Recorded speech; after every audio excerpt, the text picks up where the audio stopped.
Good morning, Jefferson, and happy Wednesday. Welcome to the 7th Jaguar Spots Show of the year. My name is Ruby Gerten. And I'm Abby Jurek. We will be your anchors for today's show. Ruby, do you speak Spanish? No, I don't. Well, you're in luck. Whether you speak Spanish or not, you have the opportunity to join Jefferson's very own Spanish Club at any time. Let's send it over to Galen Frankel to learn more about the Spanish Club. At Jefferson, there's a lot of fun and great clubs around our campus. Today we're going to be talking about the Spanish Club and why it could be in your best interest to check this club out. Spanish Club is a group of students that really like Spanish or like some of the food or some of the culture about that. And we meet on Thursdays right after school, like at 2:20 in my room, C12. And so far, we've already had chips and guac one time. We're getting our T-shirts, and we had a scavenger hunt in Spanish throughout the school yesterday. My favorite part about Spanish Club is all the fun activities we get to do, and we learn about Spanish culture, and sometimes we get to eat food too, so that's fun. My favorite part of Spanish Club is getting to indulge in the culture with all my friends. I like Spanish Club because they provide food and drinks, and I love eating. And also, Spanish Club is a good way to learn more Spanish, and you're learning. And yeah, I love it because it's on a Thursday too, my favorite day of the week. My favorite thing about Spanish Club on Thursdays would probably be like just the after-school activities they do each day. Like, it's probably one of my favorite things, just something I get to do after school each day, yeah.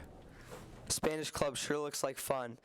Hopefully you guys have considered joining the club. This has been Galen Frankel with Jaguar Spots. Wow, that looks like fun. Don't forget to sign up for Spanish Club and visit one of their upcoming meetings. Speaking of meetings, do you remember last year when we had Google Meets with Miss Erdmann for online English? Yes, I do. She made both online and in-person class unforgettable. Let's send it over to Abby Jurek to learn more about how Miss Erdmann is making a bigger impact on our students here at Jefferson.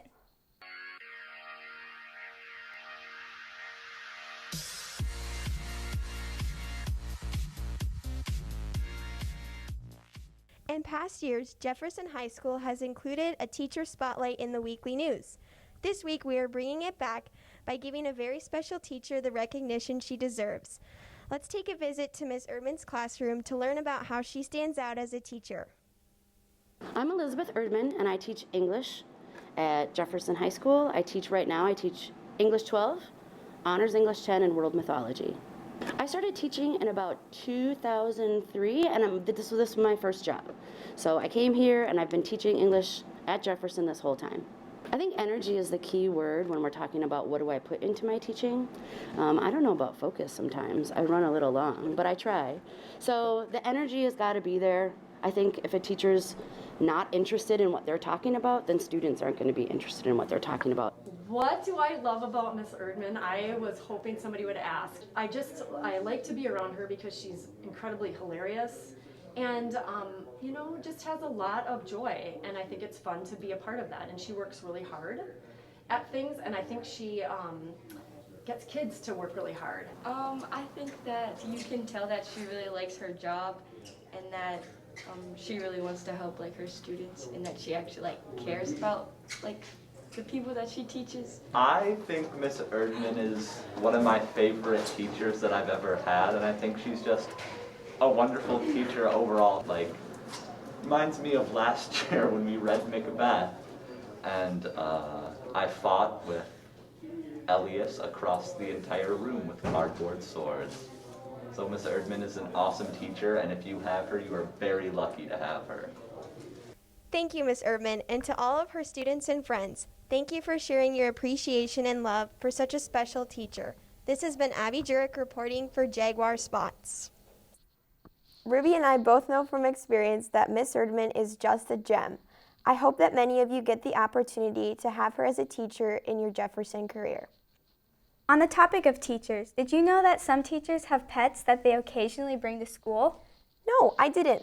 Let's go talk with Ellie Sealing to learn more about these pets. We all know how annoying teachers' pets can be. You know, those students that raise their hands first and sit in the front. Well, today we're going to talk about different kinds of teachers' pets. I have an American three-toed box turtle. And she is 13 years old. Her name is Turtwig. She was named by one of my kids, and she is named after a Pokemon. My pet, this one is a green cheek conure. His name is Huey. We ended up starting to foster through them, and then we fostered Huey, and he's just so adorable, we decided to keep him. I have pet chickens, Buttercup, Blossom, and Bubbles. They all have their own personalities, which I think is kind of funny. I have a king snake, and her name is Snakey. We bought Snakey at Twin Cities Reptile, which is a shop in St. Paul, where you can get a whole bunch of reptiles. Well, my son really wanted a pet, but we live with my parents, and my mom's really allergic to fur, so we decided to get something that doesn't have fur. We feed her once a week, so she's the easiest pet to take care of, and she's really cute. Well, this is Jemiah. She's a calico cat, and she's about 13 years old. Well, Jemiah was hit by a car. She was a feral cat, so she was out in the woods, hit by a car, and had to have her left foreleg amputated. So you can see that she only has 3 legs. She doesn't have a leg over here. Really interesting about her is that if you see, she's got a mole, and her mole is in the exact same place as the famous actress or famous model Cindy Crawford. So we call her our Cindy Crawford kitty. So, teachers' pets aren't always the kids in the front row. Sometimes they're cute, cuddly, or slimy. This has been Ellie Sealing reporting for Jaguar Spots.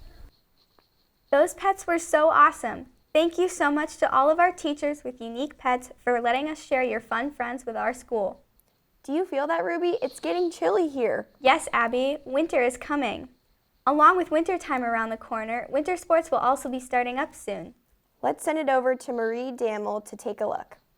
Winter sports are just starting to begin at Jefferson. Today we will be previewing some of them to see which ones you can join. We interviewed some of the coaches and captains of the winter sports about their season. The best thing about playing hockey is getting to compete and just play with all my teammates and make fun memories. Our first hockey game is Thursday, November 11th at Bloomington Ice Garden at 7 p.m. Well, basketball is a great team sport to play during the winter months. If you're not busy doing something outside, it's a great alternative to participating in an athletic contest here in the indoors. Our first game is we play South Suburban opponent Rosemount out in our gym. Wednesday, December 8th is our first game. So the people who can join the swim and dive team are any boys 7th through 12th grade. They can have a whole bunch of swimming experience or no swimming experience. We take everybody. Our first meet is I believe the 3rd Thursday of the season. So that would be the 16th of December, I think. Who can join the Nordic ski team? So anyone in grades 7 through 12 are able to join the Nordic ski team, girls and boys.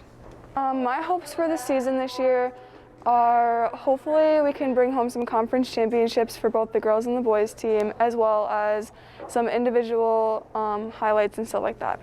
Registration is still open, so make sure to register if some of these winter sports interest you. This has been Marie Dammel reporting for Jaguar Sports. What exciting activities we have coming up. Be sure to look into signing up for any winter sports you want to join soon. You can look on the Jefferson website for more information. Those sports sound very exciting, but Ruby, do you know what's even more exciting? What, Abby? Last minute congrats! Congrats to the boys cross-country team for placing 13th at the state meet. Congrats to Megan Lee for finishing 24th and Amelia Borgen for finishing 41st at the girls' state cross-country meet. Congrats to the South Suburban Jets for qualifying for the Adapted State Soccer Tournament by defeating Anoka Hennepin 12-3. And finally, congrats to the girls volleyball team for defeating Edina 3-0 and qualifying for the state tournament. They will play Eastridge today at 3 at the XL Center. Hope to see you there, Jags. Well, that wraps up another edition of Jaguar Spots. This has been Ruby Gerten and Abby Jurek. Stay tuned for the credits where we will feature our Jefferson veterans in honor of Veterans Day on November 11th. See you next time, Jags.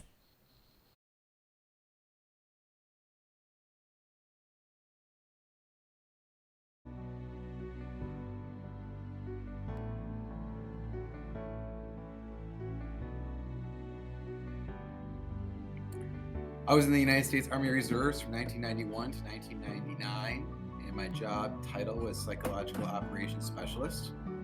I was lucky enough to not have to go overseas because it was after the Gulf War and before 9/11.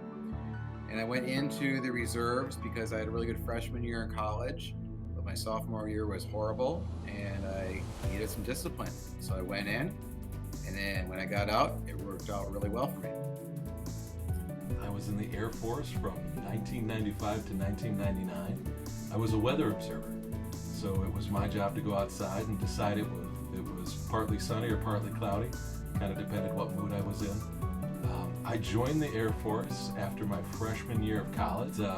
For me, going into the military, it was something that allowed me to engage in community service, which is something I like the idea of, but I didn't really understand what it was at the time.